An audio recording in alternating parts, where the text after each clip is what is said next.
Main story start करने से पहले आपके साथ मेरा सेल्फ मेड थॉट शेयर करना चाहूँगी कि हिरन के नाभि में कस्तूरी होती है जिसकी सुगंध बड़ी ही मीठी होती है। हिरन उस मीठी सुगंध के पीछे ज़िंदगी भर भागता है क्योंकि उसे यही नहीं पता कि वो सुगंध उसके अंदर है। ऐसा ही तो कुछ इंसान के साथ होता है।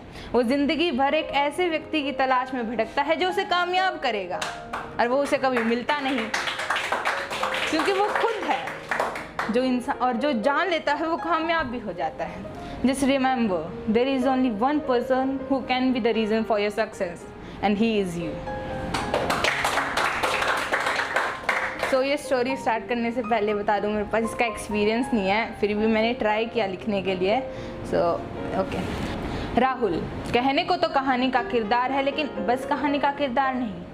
ना जाने छोटी सी उम्र में कौन सी समझदारी ने पकड़ा उसे, ना जाने छोटी सी उम्र में कौन सी समझदारी ने पकड़ा उसे।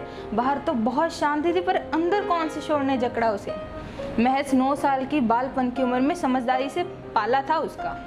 मैं नहीं जानती कि वो किस बारे में सोच रहा था, अपने 6 साल की छोटी बहन के बारे में, या सफ़ेद साड़ी में लिपटी अपनी माँ के बारे में, या अपने पिता के बारे में तो ज़मीन पे लेटे थे और जिन्हें अब एक लाश के अलावा और कुछ नहीं कहा जा सकता। मैं नहीं जानती कि वो इस बात को समझ भी रहा था या नहीं, क्योंकि अगर वो समझ रहा था तो वो चुप क्यों है, और अगर वो नहीं समझ रहा था तो भी वो चुप क्यों है। क्यों उसकी मासूम आंखों में ज्ञानता के आंसू नहीं, या उसकी तोतली जुबान पे अज्ञानता के सवाल नहीं। मैं बस इतना जानती हूँ कि उसकी चुप्पी उसे अंदर ही अंदर खाए जा रही थी। राहुल के पिता की चिता की आग तो ठंडी हो चुकी थी, पर उस ताप का क्या जो उसके हृदय में थी, उसे कौन ठंडक देता। लोगों का क्या था, उन्होंने तो बस अपने हिस्से की सहानुभूति दी, किसी ने दिल से तो बस किसी ने लोक दिखाई के लिए, और अपना कर्तव्य पूरा हुआ सोच के चलते बने।